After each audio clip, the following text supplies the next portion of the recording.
சிறப்பு நேர்பட பேசி தொடர்கிறது. இந்த அமர்வில் நம்மோடு 3 சிறப்பு விருந்தினர்கள் இணைகிறார்கள்.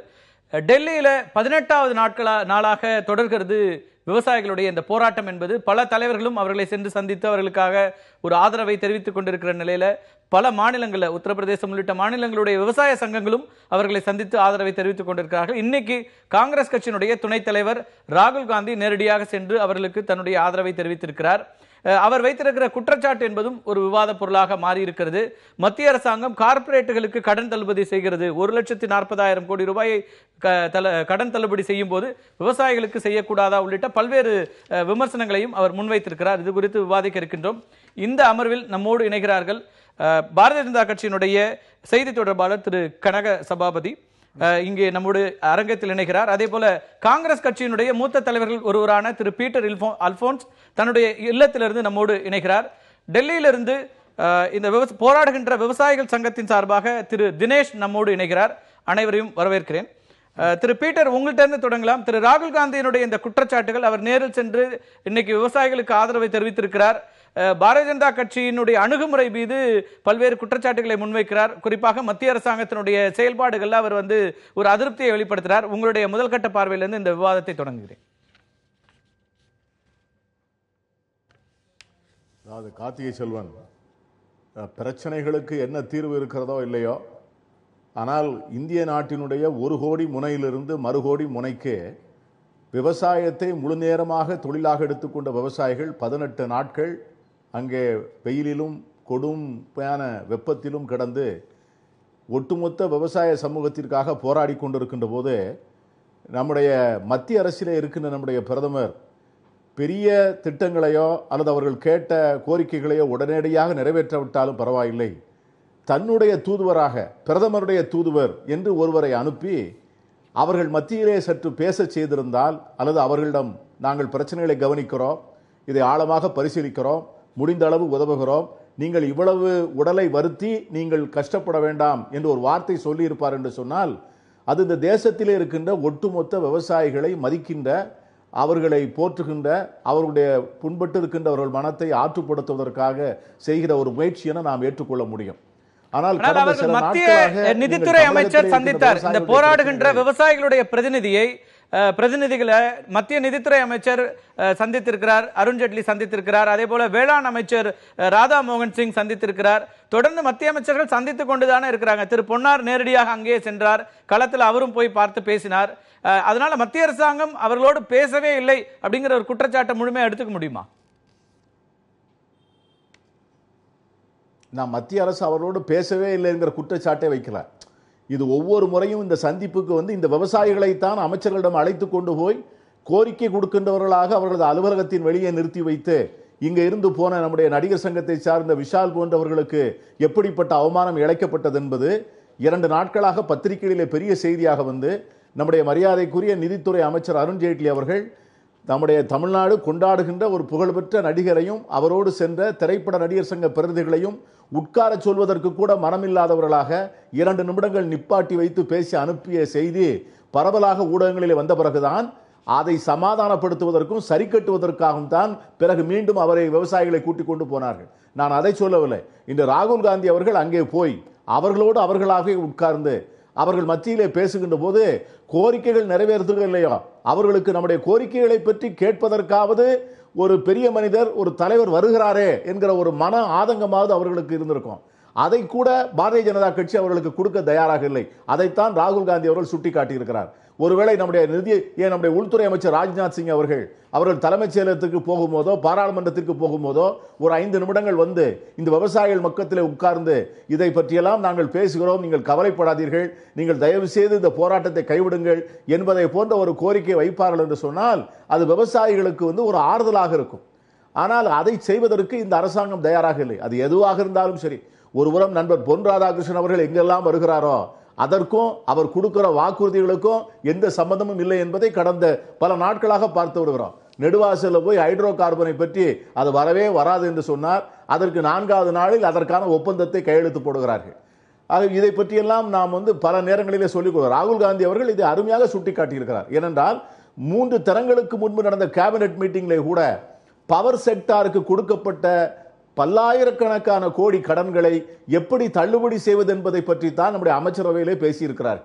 ஆகவே அவ்வளவு லட்சக்கணக்கான கோடி ரூபாய்களை பெரிய முதலாளிகளுக்கு தள்ளுபடி செய்வதற்காக பேசுகின்ற அரசாங்கம் இந்த ஏழை விவசாயிகளுடைய கோரிக்கைகளை நிறைவேற்றுவதற்கு முன்வர வேண்டும். மட்டுமல்லாது அந்த காவேரி மேலாண்மை வாரியத்தை பற்றியாவது நான் இந்த நாடாளுமன்ற தொடரிலே கொண்டு வருகிறோம். ஏனென்றால் அவர்கள் சொல்லிவிட்டார்கள், நாடாளுமன்றத்தில் தான் இதை முடியும், உச்சநீதிமன்றத்திற்கு அதிகாரம் இல்லை. அப்படி சொன்ன பிறகு இன்று விவசாயிகள் கோரிக்கை வைக்கிறார்கள். அது முழுக்க முழுக்க அவரது கையில் இருக்கிறது, அவருடைய பிரதமர் மோடியுடைய கையில் இருக்கிறது, நம்முடைய பாராளுமன்ற விவகாரத்துடைய அமைச்சருடைய கையில் இருக்கிறது, அமைச்சரவையினுடைய கையில் இருக்கிறது. இந்த மேலாண்மை வாரியத்தை நியமிப்பதற்கான சட்ட முன்வடிவை இந்த கூட்டத்தொடரிலேயே நாங்கள் அறிமுகம் செய்கிறோம் என்று சொல்லக்கூடிய மனப்பக்குவம் கூட அவர்களுக்கு இல்லையே. அந்த உறுதிமொழியை கூட அவர்கள் கொடுத்தால் கூட நாம் எல்லோரும் விவசாயிகளிடம் கேட்கலாம், நீங்கள் கேட்ட காவேரி மேலாண்மை வாரியத்திற்கான சட்ட முன்வடிவை இத்தனாம் தேதி தாக்கல் செய்கிறார்கள் என்று சொல்லிவிட்டார்கள், போராட்டத்தை கைவிட்டு விடுங்கள் என்று நம்மை போன்றவரோட கேட்கலாம். நாளைக்கு கூட நம்முடைய எதிர்க்கட்சி தலைவர் அங்கே போகிறார், அவர் தளபதி ஸ்டாலின் அவர்கள். நான் அவர்களை கூட பார்த்து சொன்னேன், நீங்களாவது அந்த கோரிக்கையை வைத்து அந்த விவசாயிகள் படுகிற கஷ்டத்தை சின்ன திரைகளிலே நாங்கள் பார்க்கின்ற போது மிக பரிதாபமாக இருக்கிறது. ஒரு விவசாயி உடல்நலம் இல்லாமல் மருத்துவமனையில் அனுமதிக்கப்படுகிறார். அங்கு இருக்கின்றவர்களும் நடுவயதை தாண்டியவர்கள் தான்.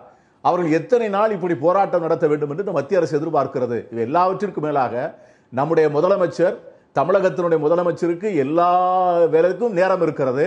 இடைத்தேர்தலிலே வாக்கு கேட்பதற்கு, இடைத்தேர்தலை எப்படி நடத்த வேண்டும் என்று சொல்வதற்கெல்லாம் நம்முடைய தமிழக முதலமைச்சருக்கு நேரம் இருக்கிறது.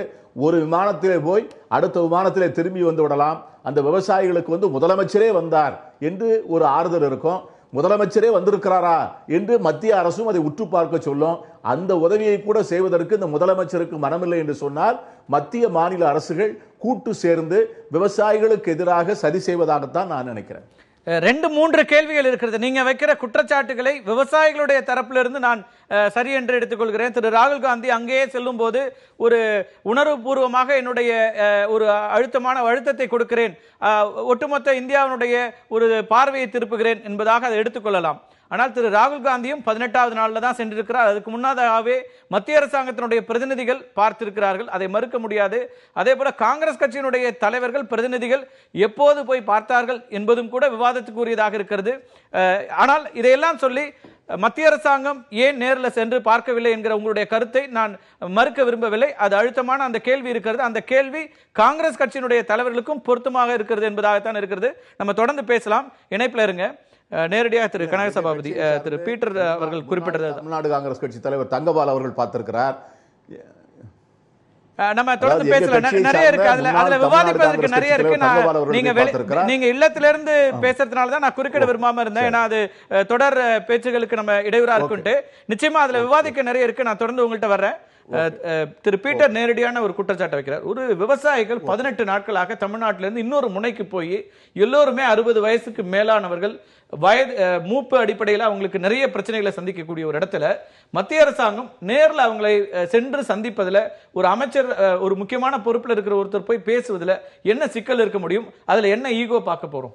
இதுல எந்த விதமான ஈகோவும் இல்லை, எந்த சிக்கலும் இல்லை. மத்திய அரசு பொறுத்தவரைக்கும் பாரதிய ஜனதா கட்சி ஆளுகின்ற மாநிலங்களாக இருந்தாலும் சரி, மத்திய அரசாக இருந்தாலும் சரி, விவசாயத்திற்கு மிக முக்கியமான முன்னுரிமை கொடுத்து கொண்டு வருகிறது. அதை நீங்கள் திட்டங்களில் பார்க்கலாம். இந்த விவசாய போராட்டத்தை பொறுத்த வரைக்கும் நம்முடைய தமிழ்நாட்டைச் சேர்ந்த மத்திய அமைச்சர் பொன் ராதாகிருஷ்ணன் அவர்கள் நேரிலே சென்று கலந்துரையாடி அவர்களுடன் பேசி அதனுடைய அடிப்படையில் அவர் விவசாய அமைச்சரை சந்திக்க ஏற்பாடு செய்திருக்கிறார். அவர்கள் விவசாய அமைச்சரை சந்தித்திருக்கிறார்கள், நம்முடைய நிதி அமைச்சரை சந்தித்திருக்கிறார்கள். ஆகவே இது எல்லா வேலைகளையும் தமிழ்நாட்டை பொறுத்தவரையில் மத்திய அரசாங்கம் செய்து வருகிறது. பீட்டர் குறிப்பிடுற இடத்துல இருந்து அவர் ஏற்கனவே திரு பொன்னார் அவர்கள் கொடுத்த வாக்குறுதிகள் நெடுவாசல் உள்ளிட்ட இடங்கள் ஹைட்ரோ கார்பன் திட்டத்தில் முழுமையாக பின்பற்றப்படாத போது அவர் அளவில் சொல்லப்படுற வாக்குறுதிகளுக்கு விவசாயிகளுக்கிட்ட என்ன நம்பிக்கை வரும் அப்படிங்கிற அந்த கேள்விதான் அவர் முதல்ல அதுவே தப்பு. நெடுவாசல் பிரச்சனையில் கொடுத்த வாக்குறுதி நிறைவேற்றலின் இல்லை. இப்போ கூட நிர்மலா சீதாராமன் அவர்கள் அது குறித்து விளக்கமாக சொல்லி இருக்கிறார்கள். இது முதல் கட்டமாகத்தான் இந்த நடவடிக்கை எடுக்கப்பட்டிருக்கிறது. பேசி மக்களுடன் பேசித்தான் இறுதி முடிவு எடுக்கப்படும். மக்கள்கிட்ட போராட்டம் நடத்தப்பட்ட போது கொடுத்த வாக்குறுதி என்பது உங்களுக்கு விருப்பமில்லாத ஒரு திட்டம் இங்கே நிறைவேற்றப்படாது என்பது.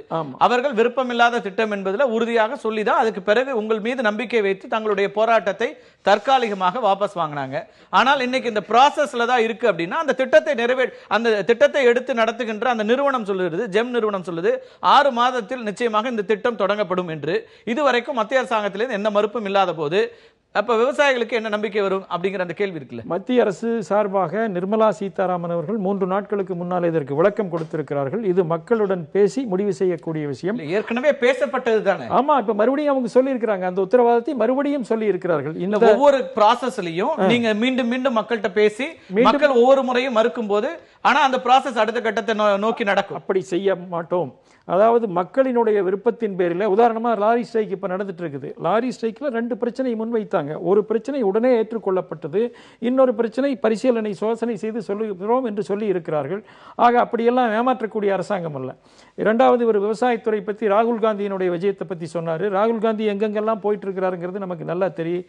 ஒரு 4-5 வருடங்களுக்கு முன்னால ஒரு ஏழை விவசாய குடும்பத்தில் போய் போட்டோவில் எடுத்தார். மறுபடியும் 4-5 வருடங்கள் கழித்து அதே பெண்மணி அதே நிலைமையில் தான் இருந்தாங்க. ஒரு சின்ன மாற்றம் கூட நடக்கல. இதுக்கு அந்த மாநிலத்தில் அவங்க ஆட்சி செய்துட்டு இருந்தாங்க. கடந்த வருடம் உத்தரப்பிரதேசத்தில் அவங்க போகும்போது விவசாய நிலத்தை அழித்து விட்டு பல ஏக்கர் விவசாய நிலத்தை அவருடைய ஹெலிகாப்டருக்கு இறக்குவதற்காக விவசாயிகளினுடைய எதிர்ப்பை மீறி அவர்கள் செய்தார்கள். விவசாயத்தை பொறுத்தவரையில நம்முடைய அரசாங்கம் மிக முக்கியத்துவம். ஹெலிகாப்டருக்கு ஒரு லான்ச் பேட் அமைக்கிறதுலாம் உள்ளூர்ல இருக்கிற கட்சிக்காரங்க செய்வாங்களா இல்ல திரு ராகுல் காந்தியை நேரடியாக? அது எதிர்ப்பு வருது தெரியாதா ராகுல் காந்திக்கு? தெரியாதா? இப்ப இந்த மீடியா உலகத்தில் அது தெரியாதா? இன்னொன்னு அவர் கடனை தள்ளுபடி பண்ணதை பத்தி எல்லாம் சொன்னாரு. ஒரே ஒரு புள்ளி விவரத்தை மட்டும் இதுக்கு சொல்றேன். 2005 2013 8 வருட காலத்தில் 36.5 லட்சம் கோடி ரூபாயை முதலாளிகளுக்கு காங்கிரஸ் அரசு தள்ளுபடி செய்திருக்கிறது. இதற்கான ஆவணங்கள் இருக்கின்றன. ஆக அதிகபட்சமாக தள்ளுபடி செய்தது பணக்காரர்களுக்காக செயல்பட்ட அரசு இவர்களுடைய அரசாங்கம். அதனாலதான் தொடர்ந்து மக்களால் நிராகரிக்கப்பட்டு வருகிறார்கள். விவசாயத்தை பொறுத்த வரைக்கும் பாரதிய ஜனதா கட்சியானது மிக முக்கியத்துவம் கொடுத்து வருகிறது. நீங்கள் சென்ற நிதிநிலை அறிக்கையை பார்க்கலாம். கடந்த 2.5 வருஷ காலத்தில் நிதிநிலை அறிக்கையில வேளாண் துறைக்காக நீங்க ஒதுக்கீடு செய்தது எவ்வளவு? வேளாண் சதவீத அடிப்படையில மிக குறைவாக 3%, 4% அடிப்படையில தான் இருக்கிறது. இன்னொன்னு, நீங்க விவசாய உற்பத்தியை இரட்டிப்பாக்குவோம் அப்படிங்கிற ஒரு வாக்குறுதியை கொடுக்குறீங்க. ஆனால் இங்க விவசாய மரணங்கள் இரட்டிப்பாக ஆகிறதா அப்படிங்கிற கேள்விதான் இருக்கிறது. அந்த இடைவெளியை நிரப்புவதற்கு விவசாய உற்பத்தியை இரட்டிப்பாக்குவோம், வேளாண் துறைக்கு நாங்க அதிக கவனம் செலுத்துவோம்னா இன்னைக்கு 18 நாட்களாக போராட்டம் நடத்துவர்களுடைய குறைந்தபட்சமா ஒரு கோரிக்கை நிறைவேற்றப்பட்டிருந்தாலும் கூட அவங்களை நீங்க மீண்டும் உங்களுடைய ஊருக்கு போங்கன்னு சொல்லலாம். அவங்க என்ன சொல்றாங்க, நாங்க திரும்ப தமிழ்நாட்டில் போய் போராட்டம் நடத்தி எங்களுக்கு ஏதாவது நடந்தால் அவங்க தற்கொலை பண்ணிக்கிட்டாங்க இல்ல அவங்க வேற குடும்ப பிரச்சனையில இறந்துட்டாங்கன்னு தான் வருமே தவிர வேறு இது விவசாய மரணமாக வராது. அதனால நாங்க இங்கேயே இருக்கோங்கிறாரு. விவசாயத்தை பொறுத்த வரைக்கும் நான் மறுபடியும் சொல்லிட்டு வர்றேன். இப்ப நாடு பூரா இருக்கிற பிரச்சனை தமிழ்நாட்டு விவசாயிகள் மட்டும் அங்க போய் தமிழ்நாட்டுல முதல் முறையாக ஒரு வறட்சியை பார்த்து தமிழ்நாட்டுல விவசாய மரணங்கள் பெருமளவுக்கு நடக்கக்கூடிய ஒரு வருடமாக இது இருக்கிறது. வறட்சியை பத்தி என்னால புள்ளி விவரம் கொடுக்க முடியும். சென்ற வருடம் என்ன மழை அளவு இருந்ததோ அதே அளவு மழை அளவு இருக்குது. இல்ல, ஆமா, ஒரு சில இடங்கள்ல தான் குறைவா இருக்குது. இல்ல, ஒட்டுமொத்தமா 87% வறட்சி பாதித்த பகுதிகளாக 2 மாநில அரசு மத்திய அரசினுடைய அதிகாரிகள் கணக்கெடுப்பு நடத்தி எல்லாம் சொல்லியாச்சு. வறட்சி மாநிலம்னு மாநில அரசாங்கம் அறிவித்திருக்கிறது. மழை அளவு எவ்வளவு குறைஞ்சிருக்குன்னு நமக்கு தெரியும். 84% மேல, பல இடங்கள் 80% மேல குறைஞ்சிருக்கு. உண்மை, அது உண்மை. இப்ப மழை அளவு குறையறதுக்கு நீர் மேலாண்மை பார்க்கறதுக்கு மத்திய அரசு காரணமா? இதெல்லாம் ரெண்டாவது. இப்ப இருக்கிற பிரச்சனை உடனடியாக இருக்கக்கூடிய கவனங்கள் பார்க்கணும். நீண்ட நாள் திட்டங்களை இவங்க செய்யல. திரும்ப என்ன வருவோம் 50 ஆண்டுகளா திராவிட நீங்க ஒரு குறிப்பிட்ட விஷயத்தை வச்சுட்டு உடனே மத்திய அரசு குறை சொல்றதா விவாதம்னா நீங்க சொல்லி கடன் என்பதை தள்ளுபடி செய்ய சொல்லி கேக்குறாங்க. நீங்க உடனே நதிநீர் இணைப்பு அப்படிங்கிறது சாத்தியப்படாது. அதுக்கு இது வேணும். ஆனால் உத்தரப்பிரதேசத்துல தேர்தல் வரும்போது நீங்கள் வாக்குறுதி கொடுத்து கடனை தள்ளுபடி செய்யும் போது ஏன் தமிழகத்தில் அப்படி ஒரு விஷயம் செய்ய முடியல? விவசாயம் அது மாநில அரசு சார்ந்த அங்கே பெரும்பாலும். ஆமாங்க, மாநில அரசு பிஜேபி கேக்குது. நாங்க அதற்கான நிதியை யார் கொடுக்கறாங்க? அதுக்கு கொடுக்கப்படுகின்ற நிதி உத்தரப்பிரதேசத்திற்காக மத்திய அரசாங்கத்திலிருந்து கொடுக்கப்படுகின்ற நிதி போல மாநில அரசுக்கு தமிழக அரசாங்கத்துக்கு கொடுக்கணுங்கிறது தான் இவங்க கோரிக்கையா இருக்கு. சார், நீங்க அப்படின்னு சொன்னா இப்ப நாங்க மாநில அரசு என்ன செஞ்சதுன்னு சொல்றோம். இப்ப குஜராத்தில் 1,66,000 தடுப்பணைகள் கட்டி இருக்கிறோம். பெரிய அளவு நீர்த்தேக்கம் அங்கு உருவாக்கப்பட்டிருக்கிறது. அதனால நீங்க இந்தியாவில் பார்த்தீங்கன்னா கடந்த 10 வருஷத்துல சராசரியா 10 விழுக்காட்டுக்கு மேல விவசாயத்துறை வளர்ச்சி. நீங்க மத்திய பிரதேசம் எடுத்துட்டீங்கன்னா ஒரு காலத்துல மிக பின்தங்கிய மாநிலமா இருந்தது. பீகார் பின்தங்கிய நிலையில இருக்கு. விவசாயத்துக்கு மாநில அரசு விவசாயம் பாதிக்கப்பட்டிருக்கிறதுன்னு உங்களுடைய பார்வையில் இருக்கும்போது அதற்கு ஒரு அட்டென்ஷன் அதிகமா கொடுக்க வேண்டிய தேவை இருக்குங்கிறத மத்திய அரசு அதற்காக இவ்வளவு முயற்சி நடந்திருக்குது. அதற்காக மாநில என்ன முயற்சி நடந்தது அவர் பேசி இருக்கிறார். அதை தாண்டி வேற எந்த விஷயம் நடக்கலங்கிறத விவசாய சங்கம் சொல்றது. அவங்கள்ட்ட கேட்போம், அவர்கிட்ட கேட்டுக்கொண்டு அதுக்கு மாநில அரசு என்ன செய்யும் அவர்கிட்ட கேட்கிறார். திரு அன்வர்ராஜா, திரு பீட்டர் அவர்கள் குறிப்பிட்ட இந்த குற்றச்சாட்டு எல்லோருமே வைக்கிறாங்க. முதலமைச்சர் அங்கே சென்றிருந்தால் அதற்கான அழுத்தம் கூடுதலாக வந்திருக்கும். ஒரு தமிழ்நாட்டுடைய விவசாயிகள் ஒரு அமைப்பு ஒட்டுமொத்தமா இத்தனை வயதானவர்கள் அங்க போய் ஒரு போராட்டம் நடத்தி ஒவ்வொரு நாளும் அவங்க இவ்வளவு இன்னல்களை அனுபவிக்கிறத தேசிய அளவில் இருக்கிற ஊடகங்கள் மட்டுமல்ல, இன்னைக்கு வந்து இன்டர்நேஷனல் மீடியாவும் இதை அட்ரஸ் பண்றாங்க. அது தமிழ்நாட்டுக்கு வந்து ஒரு அவமானம் இல்லையா? நம்ம ஏன் உடனடியா இதுக்கான ஒரு நிதியமைச்சர் சென்றிருக்கிறார், மற்ற வேளாண் துறை அமைச்சர் சென்றிருக்கிறார், இதெல்லாம் மாற்றுக்கிறது இல்லை. ஆனால் ஒரு முதலமைச்சர் ஆர்கே நகரில் இருக்கிறது அதிக நேரத்தை ஒதுக்குகிறார், ஆனால் இங்கே விவசாயிகளை பார்க்க போகலன்ற எதிர்க்கட்சிகளுடைய குற்றச்சாட்டுக்கு உங்க பதில் என்ன? இல்லை, அதாவது இது ஒரு குற்றச்சாட்டு இல்லை. என்னை பொறுத்தவரை ஏற்கனவே முதலமைச்சர் வர்தா புயல் சம்பந்தமாகவும் வறட்சி நிவாரணம் சம்பந்தமாகவும் பிரதமரை சந்தித்து மனு கொடுத்து அதில் டீட்டெயிலாக எல்லா கருத்துக்களையும் சொல்லியிருக்கிறார். அதே தான் இந்த விவசாயிகளும் திருப்பி கேட்கிறார். விவசாயிகள் என்ன இப்போது கேட்கிறார்களோ அதை முதலமைச்சர் ஏற்கனவே பாரத பிரதமரிடம் சொல்லியிருக்கிறார், பேசியிருக்கிறார். 2 நாட்கள் தங்கி இது சம்பந்தமான நடவடிக்கை எல்லாம் எடுத்திருக்கிறார். அதற்கு பிறகு இவர்கள் போய் உண்ணாவிரதம் இருந்ததற்கு பிறகு நான் போனேன், வேணுகோபால் போனார், நம்முடைய தம்பிதுரை வந்தார்கள், எல்லா உறுப்பினரும் வந்தார்கள்.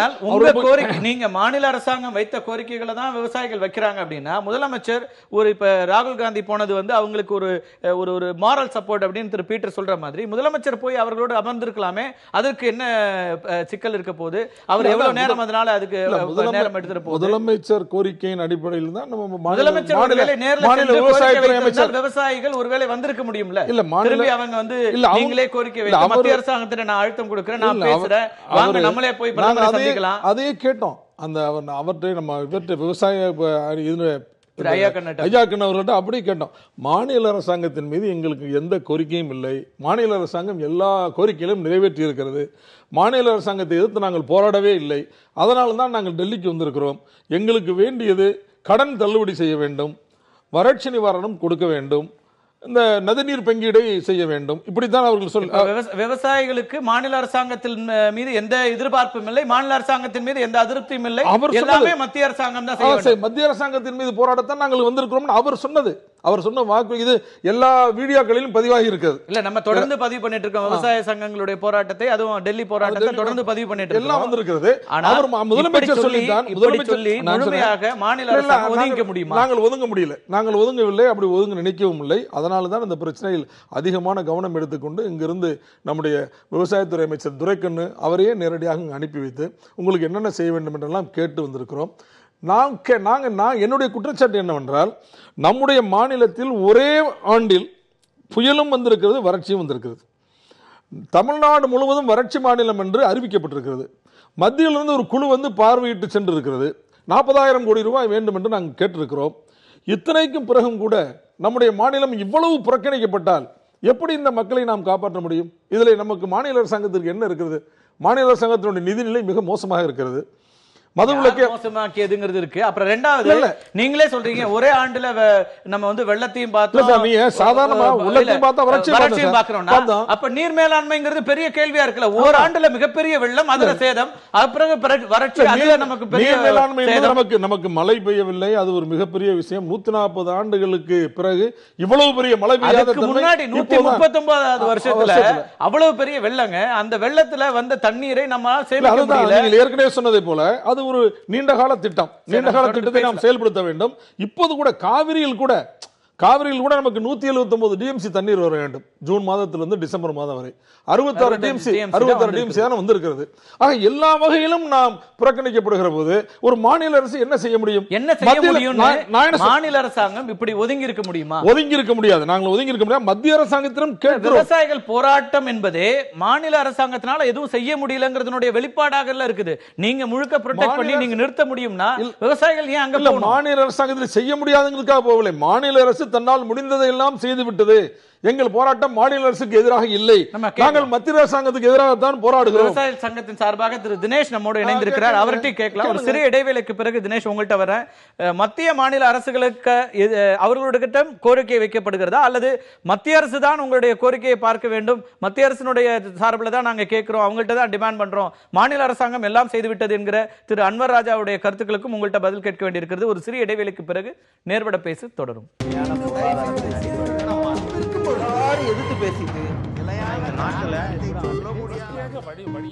டெல்லியில் தொடர்ந்து கொண்டிருக்கின்ற விவசாயிகளுடைய போராட்டம் குறித்து பேசிக் கொண்டிருக்கிறோம். விவசாய சங்கத்தின் சார்பாக திரு தினேஷ் டெல்லியிலிருந்து இணைந்திருக்கிறார். தினேஷ், நம்ம இடைவேளைக்கு முன்னாடி பார்த்தோம் 3 முக்கிய விருந்தினர்களுடைய கருத்துக்களையும் பார்த்தீங்க. குறிப்பாக மத்திய மாநில அரசுகளுடைய சார்பாக இங்க இருக்கிறவங்கள மத்திய அரசு எல்லா வகையான ஒரு முயற்சிகளையும் எடுக்கிறது.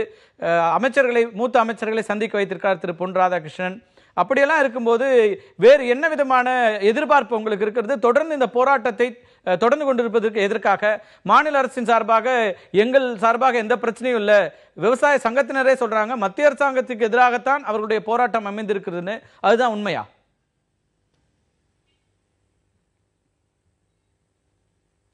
அப்படியெல்லாம் எதுவும் இல்லை சார்.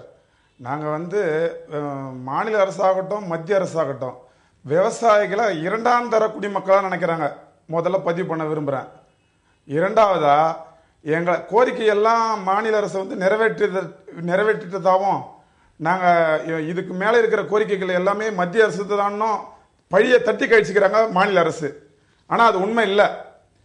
தேர்தல் அறிக்கையில் விவசாய கடன் தள்ளுபடின்னு புரட்சி தலைவி அம்மா அவங்க சொல்லியிருந்தாங்க. ஆனால் அதே பார்த்தீங்கன்னா சிறு குறு விவசாயின்னு விவசாயிகளை 2 ஆக்கிட்டாங்க மாநில அரசு. சிறு குறு விவசாயிகளுக்கு கொஞ்சம் கடனை தள்ளுபடி செஞ்சுட்டு பெரிய விவசாயிகளை அப்படியே விட்டுட்டாங்க. முதல்ல அதுவே கொஞ்சம் பார்த்தீங்கன்னா நிறைய பிரச்சனை. 2வதா ஃபுல்லாக பார்த்தீங்கன்னா 2015 ஃபுல்லாக மழை பெஞ்சு அழிஞ்சு போச்சு.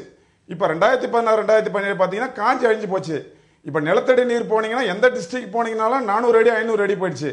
குடிக்கவே எந்த ஊர்லேயும் தண்ணி இல்லை. நாங்கள் பல கட்ட போராட்டம் தமிழ்நாட்டில் பண்ணி பார்த்துட்டோம். இதே எங்கள் சங்கத்தை சார்ந்த பல கட்ட போராட்டம் முதலமைச்சரை சந்திக்க பார்த்து மனு கொடுத்துருக்கோம், நிதி அமைச்சரை பார்த்து மனு கொடுத்துருக்கோம், எல்லா அமைச்சரையும் பார்த்து மனு கொடுத்துருக்கோம். எந்த விதமான பதிலும் எங்களுக்கு இல்லை.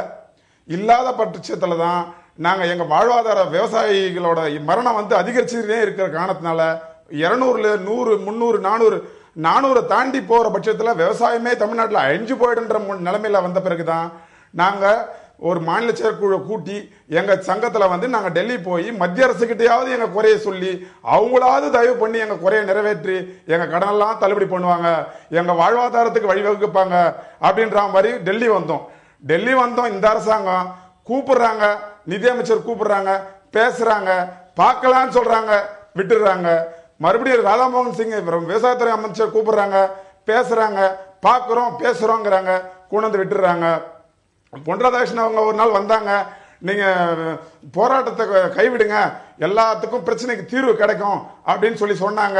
நாங்கள் அதை நம்பி ஒரு நாள் போராட்டத்தை கொஞ்சம் விலக்கி வச்சோம்.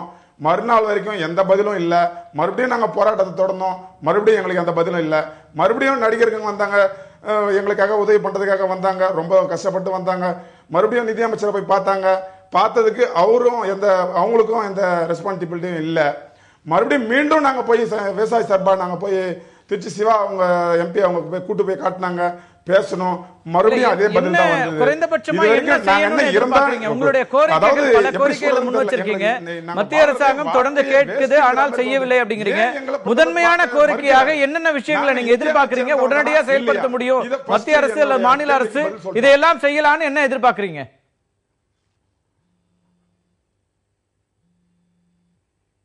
சார், மாநில அரசு இப்போ இன்னைக்கு நம்ம பொன் ராதாகிருஷ்ணன் சார் இன்னைக்கு இப்போ ஈவினிங் 3 மணிக்கு மீட் பண்ணோம் சார்.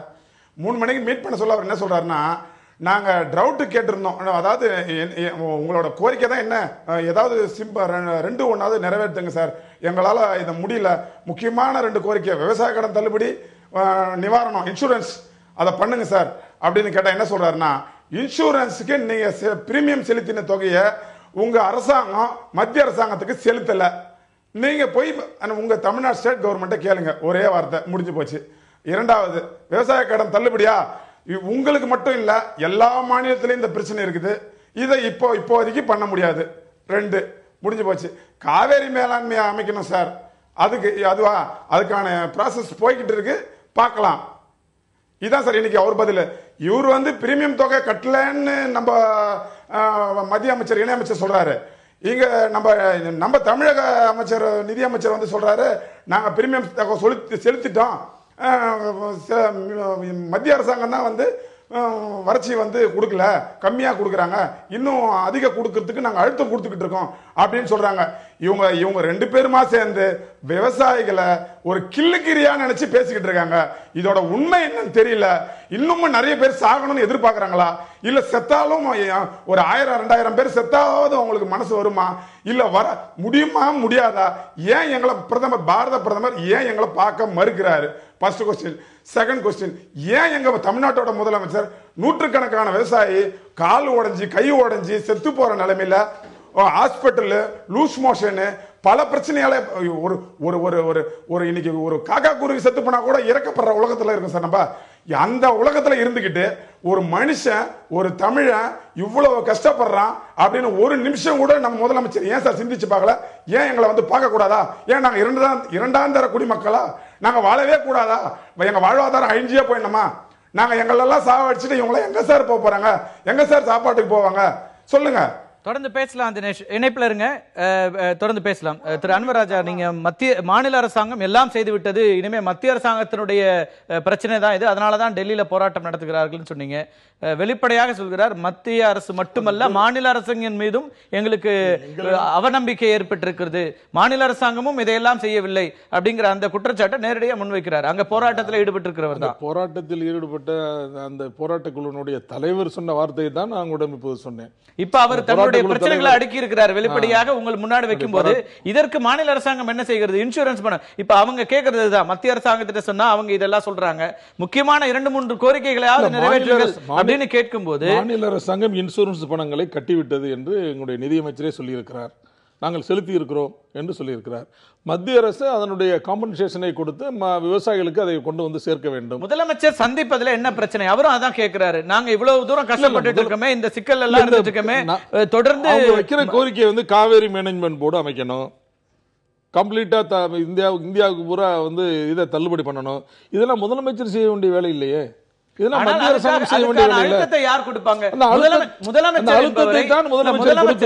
அரசாங்கத்தை மக்கள் எதுக்கு தேர்ந்தெடுக்கிறாங்க? தங்களுடைய பிரச்சனைகளுக்காக இவங்க பேசுவாங்க, தங்களுக்கான வாய்ஸா இருப்பாங்கன்றது. முதலமைச்சர் தொடர்ந்து பிரதமரிடம் பேசிக் கொண்டிருக்கிறார், மத்திய அரசாங்கத்தோடு பேசிக் கொண்டிருக்கிறார்.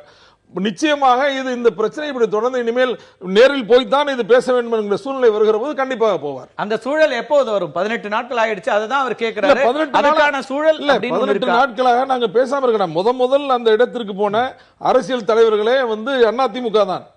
அதிமுக தலைவர்கள் தம்பிதுரை அவர்களும் நானும் நம்முடைய அதிமுக தலைவர்கள் தான் போனோம். அவருடைய என்ன கோரிக்கை என்று கேட்டோம். நாங்களே மனு தயார் செய்து அவர்களை அழைத்துக் கொண்டு அருண்ஜேட்லியிடம் போய் இந்த மனுவை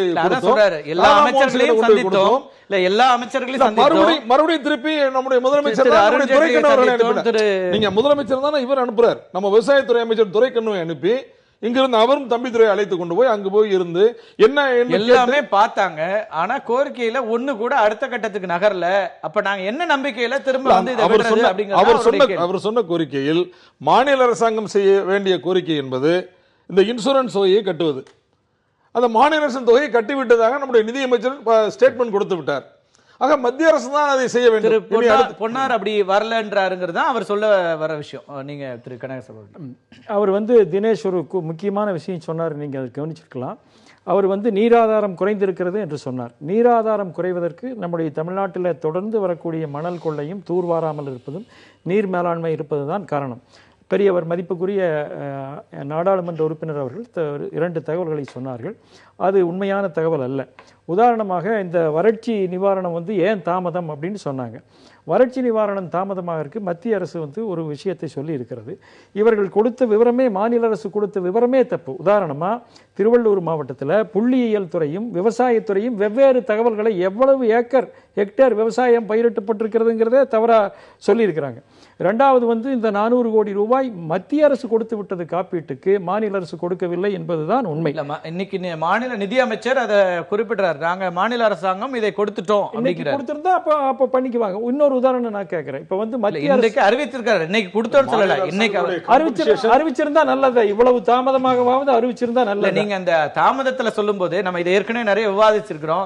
புள்ளி விவர கணக்கு தப்பு இதெல்லாம் வந்து நடைமுறை சிக்கல்கள்ல மத்திய அரசாங்கத்துக்கு தெரியும் வறட்சின்னு, குறைந்தபட்சமா ஒரு முன்பணம் கொடுத்திருக்க முடியும். அதை ஏன் காலதாமதப்படுத்தணும் அப்படிங்கிற அந்த கேள்விகளோட தான் இருந்தாங்க. மாநில அரசாங்கம் ஏற்கனவே ஒரு தொகையை கொடுத்தது, செலுத்தியது. மாநில அரசு கடன் நெருக்கடியில் இருக்குன்னு அவங்களே சொல்றாங்க. இந்த நேரத்துல நீங்க உடனடியா ஒரு தொகையை கொடுத்திருக்கலாம்ங்கிறதா அதை நம்ம நிறைய பேசிட்டோம். ஆனால் நேரடியாக இப்ப விவசாயிகள் சங்கத்துல இருந்து கேட்கறதுல எல்லா அமைச்சர்களையும் நீங்க சொல்ற மாதிரி அமைச்சர்களை சந்திக்கிறோம், ஆனா எதுவுமே நடக்கல. நாங்க எல்லாமே கேட்கறாங்க, ஆனா இது எதுவுமே நடக்க முடியாதுன்றாங்க. அப்ப என்ன நம்பிக்கையில நாங்க வீட்டுக்கு போக முடியும் சார்? விவசாயிகளை பொறுத்த வரைக்கும் மத்திய அரசு, இப்ப மோடி அரசு அவருடைய வெற்றிக்கு ஒரு காரணமே விவசாயத்துறையில ஒரு மாநிலத்தில் செஞ்ச விஷயம்தான். இவர்களுடைய பிரச்சனையில நிறைய விஷயங்கள் மாநில அரசு சம்பந்தப்பட்ட விஷயங்கள். இது வந்து உதாரணமா நான் ஒன்னு கேட்கிறேன், மத்திய அரசு அறிவிச்ச திட்டங்கள்ல மாநில அரசு மேலாண்மை வாரியம் என்பதை அமைப்பதற்கு மாநில அரசாங்கத்தினுடைய பணி அதிகமா இருக்கா, மத்திய அரசாங்கமா அதுக்கான முயற்சிகள் எடுக்க வேண்டிய தேவைகளும் அப்படிங்கிறது இது குறித்து நாம விவாதம் பண்ணியிருக்கிறோம். மத்திய அரசு எல்லா முயற்சிகளையும் எடுத்திருக்குது. இன்னைக்கு அங்க போன ராகுல் காந்தி உடனே ஒரு போன் பண்ணி சீதாராமையா சொல்லி இருந்தாருன்னா அவர் தமிழக விவசாயிகளுடைய துயரை தீர்த்திருக்கலாம், நாம் எல்லாம் பிரியப்பட்டிருப்போம். மத்திய அரசை பொறுத்த வரைக்கும் எந்த விதமான பாரபட்சமும் இல்லை. இப்ப நீங்க விவசாய திட்டங்கள் எடுத்துட்டீங்கன்னா சாயில் ஹெல்த் கார்டுன்னு ஒரு திட்டம் இருக்குது. அதாவது இந்த திட்டங்கள் நிறைய இருக்கு சார், மாநில அரசு அமல்படுத்தல. மாநில அரசு வந்து மத்திய அரசினுடைய விவசாய திட்டங்களை அமல்படுத்துவதில்லை. விவசாயத்திற்கு மிகப்பெரிய பிரச்சனையே, விவசாயிகளுக்கு, தமிழ்நாட்டு விவசாயிகளுக்கு பிரச்சனையே இங்கு வந்து நிர்வாகம் சரியில்லாததுதான். அது தொடர்ந்து நடந்துவிட்டு வருகிறது. அதுதான் காரணங்க, வேற ஒன்றும் காரணம் இல்லை. மத்திய அரசு வந்து நாடு பூரா விவசாய மாநில அரசாங்கங்கள் நிர்வாகம் சரியா இல்ல இதெல்லாம் போயிட்டு இருக்குன்னா அந்த நேரத்துல கஷ்டப்பட்டு இருக்கிற அல்லது நாங்க ஒவ்வொரு நாளும் வெவ்வேறு விதங்கள்ல போயிட்டு இருக்கோம் அப்படின்னு சொல்ற விவசாயிகளை அப்படியே விட்டுற முடியாதுல்ல. மத்திய அரசாங்கத்தினுடைய மத்திய அரசு என்பது ஒட்டுமொத்த இந்தியாவுக்குமான அரசு. ஆனால் அது முறைப்படி என்ன செய்யணுமோ செஞ்சுட்டு வருதுங்க சார். திரு பீட்டர் குறுக்கிட விரும்புற அவற்றை கேட்டு வந்தா திரு பீட்டர் குறுக்கிட விரும்புனீங்க. அதாவது கார்த்திகை செல்வன் அவர் நண்பர் கனகசுவாதி அவர்கள் பேசுனதையும் சகோதரர் அன்வராஜ் பேசுனதையும் நான் கேட்டுக்கொண்டிருந்தேன். இதில் வந்து ஒரு நடுநிலையாளராக நான் சொல்ல வேண்டிய கருத்து என்ன சொல்ல ஆசைப்படுறேன்னா, மாநில அரசை பொறுத்தவரை செய்ய இயலாத அரசாக இருக்கிறது, மத்திய அரசை பொறுத்தவரை செய்ய விரும்பாத அரசாக இருக்கிறது. இதுதான் உண்மை. ஏன்னா நீங்கள் வந்து இந்த இன்சூரன்ஸ் பாலிசியினோட பிரிமியத்தில் வந்து 50 விழுக்காடு மத்திய அரசு கொடுக்கணும், 20 விழுக்காடு 25 விழுக்காடு மாநில அரசு, 25 விழுக்காடு விவசாயி கொடுக்கணும். விவசாயிகிட்ட கலெக்ட் பண்ண ரூபாயும் மாநில அரசுடைய ரூபாயும் இன்சூரன்ஸ் பிரீமியமாக செலுத்தப்படவில்லை என்கிற குற்றச்சாட்டு ஏறக்குறைய இந்த பிரச்சனை துவங்கிய நாளிலிருந்து இருக்கிறது. நான் என்ன கேட்கிறேன்னா, இவர் பொன் ராதாகிருஷ்ணன் போய் கேட்டா நீ போய் உங்க மாநில அரசை போய் பாரு, அவங்க பணம் கட்டலன்னு அவர் சொல்றது. இங்க நம்ம ஜெயக்குமாரை கேட்டா நாங்க கட்டியாச்சு, நீ அவரை போய் பாருன்னு சொல்றது. இப்படி வந்து விவசாயிகளை பந்தாடுவது போல மாறி மாறி பந்தாடினால் விவசாயி எங்கே போவான்? அதுல வந்து கனகசாதி நண்பர் சொல்றது வந்து ஒரு பெரிய அதிர்ஷ்டமான செய்தி. போன ஆண்டு பெய்த மழை இந்த ஆண்டு, போன ஆண்டு பெய்த அதே அளவு மழை இந்த ஆண்டு பெய்திருக்குன்னு சொல்றாரு. இது தமிழ்நாட்டில் இருக்கிற விவசாயிகளுடைய வயிற்றுல வந்து அமிலத்தை ஊற்றுவதை போல 142 ஆண்டுகளுக்கு பிறகு வந்திருக்கின்ற முதல் முறையாக வந்திருக்கின்ற வறட்சி, 63 விழுக்காடு மழை பற்றாக்குறை, ஒட்டுமொத்த தமிழகத்திலே என்டையர் ஸ்டேட் அவ்வளவும் வறட்சியாக அறிவிக்கப்பட்டிருக்கிற சூழ்நிலையில வந்து மழை வந்து போன வருஷம் போல இவ்வளவு விழுந்திருக்கிறது என்று அவர் சொல்லுவதே மிகப்பெரிய தவறு. எனக்கு வந்து நண்பர் அன்வர் ராஜா மேல எனக்கு பெரிய மரியாதை உண்டு, எனக்கு நீண்ட நாளே நண்பர். நான் கேட்கிறேன், முதலமைச்சர் வந்து இதை செஞ்சிருக்காரு, இதுக்கெல்லாம் முதலமைச்சர் வரணுமான்னு கேட்கிறாரா? நான் இதுக்கு இல்லாம முதலமைச்சர் எதற்கு இருக்கிறாருன்னு நான் கேட்கிறேன். ஒரு மாநிலத்தில் முதலமைச்சர் விவசாயிகளுடைய கோரிக்கைகளை மத்திய அரசோடு போராடி பெறுவதற்கான, நான் முடிச்சிடறேன், ஒரு அன்வர் ராஜா பேசும்போது ஏன் இவ்வளவு டிஃபென்சிவா பேசுறாரு? 50 நாடாளுமன்ற உறுப்பினர்களை வைத்திருக்கிறார்கள். நாளைக்கு நாடாளுமன்றம் இவர்கள் நினைத்தால்தான் நடக்கும். கவன ஈர்ப்பு தீர்மானம் கொண்டு வரலாம், ஒத்திவைப்பு தீர்மானம் கொண்டு வரலாம், ஒரு தீர்மானத்தில் வந்து நம்பிக்கையில்லா தீர்மானம் கூட கொண்டாடலாம், மத்திய அரசின் மீது நம்பிக்கையில்லா தீர்மானம் கூட கொண்டு வரலாம். இந்த காவேரி பிரச்சனையில மேலாண்மை வாரியத்தை அமைப்புகின்ற ஒரே காரணத்திற்காக நாங்கள் 50 நாடாளுமன்ற உறுப்பினர்களும் ராஜினாமா செய்கிறோம் என்று சொல்ல கூட அதுக்கு தகுதியான பிரச்சனை தான் இந்த பிரச்சனை. ஏன்னா சுப்ரீம் கோர்ட் உத்தரவிட்ட பிறகு மாநிலங்களில் யார் பிரதிநிதிகள் என்று கேட்டு வாங்கிய பிறகு ஒரே நாள் இரவிலே கர்நாடகாவுக்காக சாதகமாக மாறி ஒரு பரிணாம வாக்குமூலத்தை வந்து உச்ச நீதிமன்றத்திலே மத்திய அரசு தாக்கு பண்ணியது. இதை வந்து எவ்வளவு லைட்டா எடுத்துக்கிட்டோம். இல்ல இந்த பல தீர்மானங்களை அதிமுக கொண்டு வரலாம் பாராளுமன்றத்துல அப்படின்னு நாடாளுமன்றத்துல திரு பீட்டர் சொல்றீங்க. இந்த தீர்மானங்களை காங்கிரஸ் கட்சி கொண்டு வருமா? இன்னைக்கு ராகுல் காந்தி அங்கேயே போறாரு, சட்ட திருத்தம் கொண்டு வரணுன்றாரு. காவேரி மேலாண்மை வாரியத்தை அமைப்பதற்கான முயற்சியை இந்திய தேசிய காங்கிரஸ் எடுக்குமா? இன்னைக்கு கர்நாடக அரசாங்கத்தில் சித்தராமையாட்ட பேச வேண்டியதானே அப்படிங்கிற தொடர்ந்து திரு பாஜக வர எல்லா கட்சி தலைவர்களும் சொல்லுவதுதான். அதை விட்டுட்டு நான் தேசிய அளவில் சொல்றேன், உங்களுடைய கட்சியினுடைய ஒரு துணைத் தலைவராக இருக்கிற திரு ராகுல் காந்தி இன்னைக்கு களத்துக்கு வந்திருக்கிறார். அவர் இதை முதன்மைப்படுத்தி இப்ப அடுத்த கூட்டத்தொடரில் இதையெல்லாம் செய்வாரா? நான் கார்த்திகை சொல்வேன். இதை போன்ற ஒரே பிரச்சனை வந்து ஏற்கனவே ஐக்கிய முற்போக்கு கூட்டணி அரசு இருக்கின்ற போது வந்தது. அதே போல உச்ச நீதிமன்றம் வந்து இதை கெசட் பண்ணணும்னு ஆர்டர் பண்ணாங்க. கெசட் பண்ணணும்னு ஆர்டர் பண்ண போது இன்றைக்கு போய் மத்திய அரசை நிர்பந்திக்கிற அதே தேவகவுடா, அதே காங்கிரஸ் கட்சியில் இருக்கிற முதலமைச்சர், இவர்கள் எல்லோரும் சேர்ந்து மன்மோகன் சிங்கை வந்து நீங்கள் கெசட்டை வெளியிடாதீங்க, நாங்க உச்ச நீதிமன்றத்தில் நாங்க மேற்கொண்டு பெட்டிஷன் போடுறோம் அப்படிலாம் சொல்லி பார்த்தாங்க.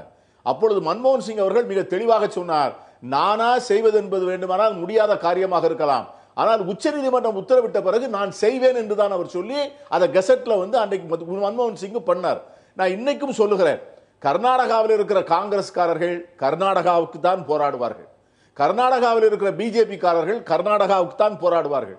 நான் என்ன சொல்கிறேன் என்று சொன்னால், தமிழ்நாட்டில் இருக்கிற நாம் எல்லோரும் பாஜகவோ காங்கிரஸோ அதிமுகவோ திமுகவோ அதை மறுத்து மறியடித்து ஒதுக்கி வைத்துவிட்டு தமிழ்நாட்டினுடைய நன்மை என்று போராடணும். அதுக்கு அவங்க தான் முன்னுதாரணம். தேவகவுடா போறாரு, சீதாராமையா போறாரு, அனந்தகுமார் போறாரு, சதானந்த கவுடா போறாரு. எல்லோரும் ஒன்றாக உட்கார்ந்து பிரதமரிடம் போய் அழுத்துகிறார்கள். ஆனால் நான் இன்று கேட்கிறேன், நம்முடைய முதலமைச்சர் என்ன நடவடிக்கை எடுத்திருக்கிறார்? அந்த பிரச்சனை வந்த உடனே அவரே எதிர்கட்சி தலைவரை அழைத்துக் கொண்டு போயிருக்கலாமே, சட்டமன்ற கட்சி தலைவர்களை அழைத்துக் கொண்டு போயிருக்கலாமே, பிரதமருக்கு அழுத்தம் கொடுத்திருக்கலாமே. இதெல்லாம் ஒரு மாநில அரசாங்கம் செய்ய வேண்டிய அவசியமான விஷயங்கள். மாநில அரசாங்கம் இதையே செய்யலன்னு கேள்விகள் எழுப்புறீங்க. தேசிய அளவில் இருக்கிற ஒரு கட்சிகள் எப்போதுமே ஒவ்வொரு மாநிலத்திற்கும் அந்தந்த மாநிலத்தினுடைய தலைவர்கள் குரல் கொடுக்கணும்னா தேசிய தலைவர்களாக இருக்கிறவங்க நீதியின் பால் நியாயத்தின் பால் நின்று இந்த விஷயங்களை எடுத்து செய்யறதுல என்ன பிரச்சனை இருக்க முடியும்? காங்கிரஸாக இருக்கட்டும் அல்லது பாரதிய ஜனதாவாகட்டும், நீங்க வந்து உச்சநீதிமன்றம் சொல்கிறது அதை உடனே செயல்படுத்துங்கன்னு சொல்லி உங்களுடைய கட்சி தலைமை கர்நாடகாவில் இருக்கிற அந்த அரசாங்கத்திற்கு ஒரு உத்தரவை ஏன் கொடுக்க கூடாது? கட்சி தலைமையாக உங்க அங்க கர்நாடகாவில் இருக்கிற காங்கிரஸ் அரசாங்கத்திற்கு அல்லது காங்கிரஸ் கட்சியினுடைய தலைவர்களுக்கு ஏன் சொல்லக்கூடாது? அதாவது ஒன்று சொல்றேன் கார்த்திகை செல்வன், இதை மாதிரி 6 வருடத்துக்கு முன்னால் காவேரி நீர் பிரச்சனை வந்து ஒரு பெரிய போராட்டக்களை வந்து போது கர்நாடகாவில் இருக்கிற அண்ணா திராவிட முன்னேற்ற கழக கிளை கூட தண்ணீரை விடக்கூடாது என்றுதான் தீர்மானம் போட்டது. இது இன்னைக்கு மார்க்சிய கம்யூனிஸ்ட் கட்சி இருக்கிறது, நாளைக்கு வந்து மார்க்சிய கம்யூனிஸ்ட் கட்சியினுடைய உரிமைகளுக்கு இங்கே இருக்கின்ற நம்முடைய சிறுவான் நதியை போன்ற பிரச்சனைகள் வந்தால் அங்கே இருக்கின்ற மார்க்சிய கட்சி வந்து கேரளாவில் இருக்கிற நிலைப்பாட்டை தான் அச்சுதானந்தன் அவரும் சொல்வார்கள். இதுல யாருக்கும் சந்தேகம் வேண்டாம். இல்ல எல்லா தேசிய கட்சிகளுக்கும் இருக்கிறது. நான் என்ன சொல்றேன், ஒவ்வொரு மாநில அளவுல நம்ம ரொம்ப சுருங்கி போய் பேசும்போது தேசிய கட்சிகள், அப்புறம் நீங்க மாநில அரசாங்கங்களை மாநில கட்சிகளை பல நேரங்களில் குறை சொல்வதை பாக்குறோம். அவங்களுக்கு வந்து ஒரு சின்ன அளவுல தான் இந்த பார்வை இருக்கிறது, விசாலமான பார்வையில இல்லைன்னா தேசிய அளவில் இருக்கிற கட்சிகளுக்கு வந்து எந்த மாநிலம் ரொம்ப கஷ்டப்படுதோ, எந்த மாநிலத்திற்கு நீதியான நியாயமான ஒரு தீர்வு வேணுமோ அதற்கு அழுத்தம் கொடுக்கக்கூடிய எந்த கட்சியும் இல்லைங்கிறது தான் இப்ப பிரச்சனை. இது காங்கிரஸை மட்டும் வச்சு கேட்கல, நான் பாரதிய ஜனதா கட்சியை மட்டும் நம்ம குறை சொல்ல முடியாது. எல்லா தேசிய கட்சியில் இருக்கிற தலைவர்களுக்கும் அந்த ஒரு அழுத்தம் கொடுக்கக்கூடிய இடத்துல இல்லையங்கிறது தான் இப்ப கேள்வி. நான் நிச்சயமா, அதாவது வந்து இதை போல ஒரு அரசியல் ரீதியான அழுத்தங்கள் வருகின்ற போது ஒரு மாநிலத்தை புறந்தள்ளி விட்டு இன்னொரு மாநிலத்திற்கு உதவுவது என்பது எந்த தேசிய கட்சிக்கும் இயலக்கூடிய காரியம் அல்ல. ஆனால் அவர்களாக எடுக்கின்ற முடிவை எடுத்துவிட்டு உச்சநீதிமன்றம் உத்தரவு போடுகிறது என்கிற அந்த அடிப்படையில் அவர்கள் செய்தால்தான் இந்த பிரச்சனை தீரும். இப்பொழுது என்ன டேஞ்சர் இருக்குன்னு கேட்டீங்கன்னா, இப்பொழுது வந்து காமன் ஆக்ட் வரப்போகுது. இந்தியாவில் இருக்கிற அத்தனை நதி பிரச்சனைகளுக்கும் ஒரு ட்ரிபியூனல் போட்டு காமன் ரிவர் வாட்டர் அத்தாரிட்டி வரப்போகிறது. அந்த காமன் ரிவர் வாட்டர் அத்தாரிட்டி வந்துவிட்டால் காவேரி ரிவர் மேலாண்மை வாரியத்திற்கு அங்க போய் திரும்ப உத்தரவு வாங்க வேண்டிய நிர்பந்தம் வரப்போகிறது. ஆகவே நாம் இத்தனை ஆண்டு காலம் போராடி பெற்ற உரிமையை நாம் இழப்பதற்கான வாயில் படியிலே நிற்கிறோம். அதுக்காகத்தான் நான் சொல்றேன், நான் பாரதிய ஜனதா கட்சி நண்பர்களுக்கு சொல்லுகிறேன், இங்கே இருக்கின்ற எல்லோரும் ஒன்று சேர்ந்து இந்த காவேரி நதிநீர் மேலாண்மைக்குள்ள உத்தரவினை இந்த நாடாளுமன்ற கூட்டத்தொடருக்குள்ளே நாம் ஏதாவது செய்து வாங்கவில்லை என்று சொன்னால் இந்த உத்தரவு பயனற்ற உத்தரவாக போய்விடக்கூடிய மிகப்பெரிய அபாயம் இருக்கிறது என்பதை கனக சபாபதியை போன்ற நண்பர்கள் உணர்ந்து கொள்ள வேண்டும் என்பதுதான் என்னுடைய வேண்டுகோள். நன்றி திரு பீட்டர். தினேஷ், உங்களுடைய கருத்தாக ரொம்ப சுருக்கமா இறுதி கருத்தாக எத்தனை நாட்கள் இந்த போராட்டம் முடிவுக்கு கொண்டு வரப்படும்? ஏனென்றால் நீடித்துக் கொண்டே இருக்கின்ற போராட்டத்தில் உங்களுடைய துன்பங்கள் என்பதும் அதிகரித்துக் கொண்டே போகிறது. ஒவ்வொரு நாளும் வயதான பலரும் அங்க கவலையில இருக்கிற அல்லது உடல் ரீதியான பல உபாதைகளை சந்தித்துட்டு இருக்கிறாங்க. அதற்கான ஒரு குறைந்தபட்ச செயல் திட்டத்தில் இந்த திட்டங்கள் அல்லது இந்த ஒரு கோரிக்கை நிறைவேற்றப்பட்டாலும் நாங்கள் வரலாம் அப்படிங்கிற ஏதாவது முடிவுக்கு வந்திருக்கீங்களா? இப்போ தற்போதைய உங்களுடைய நிலைப்பாடு என்ன?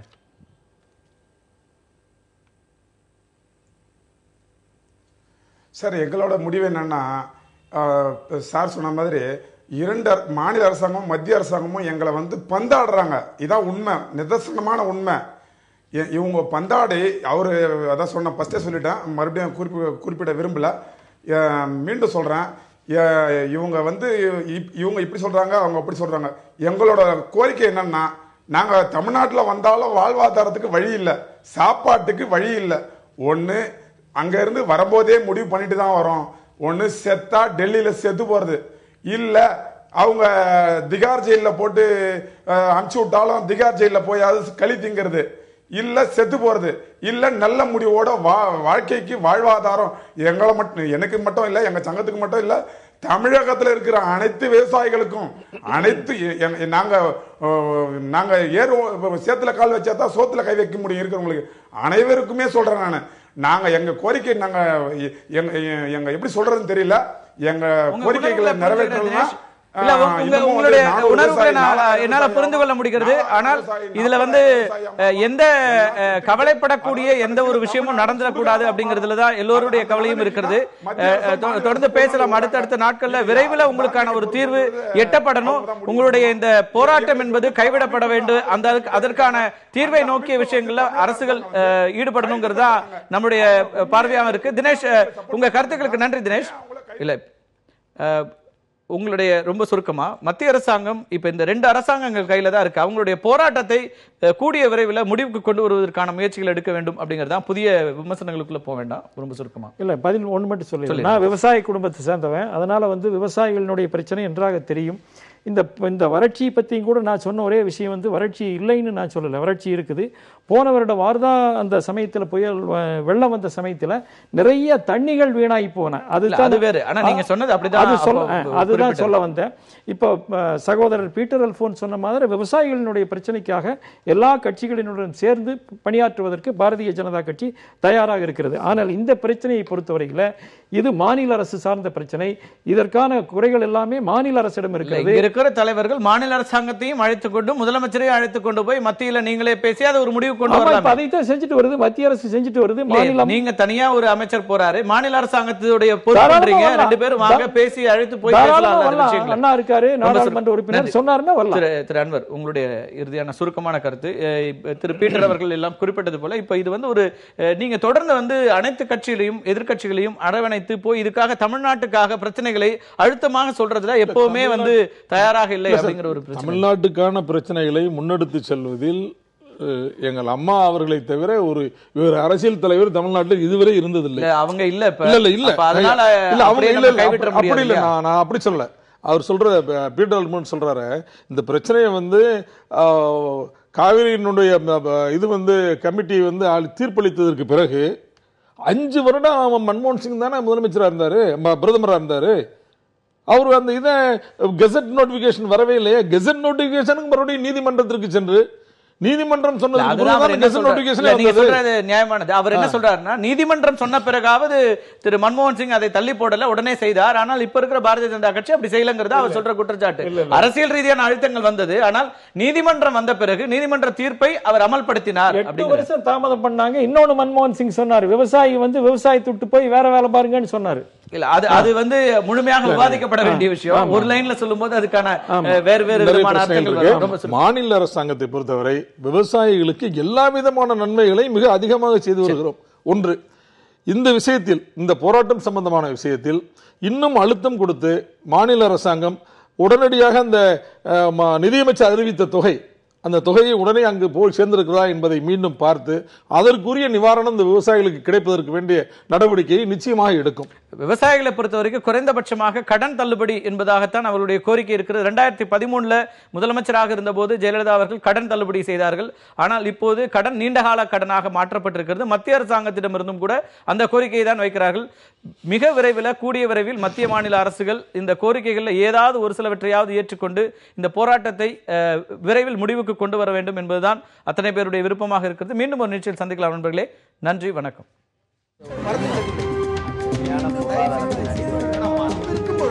எதிர்த்து பேசிட்டு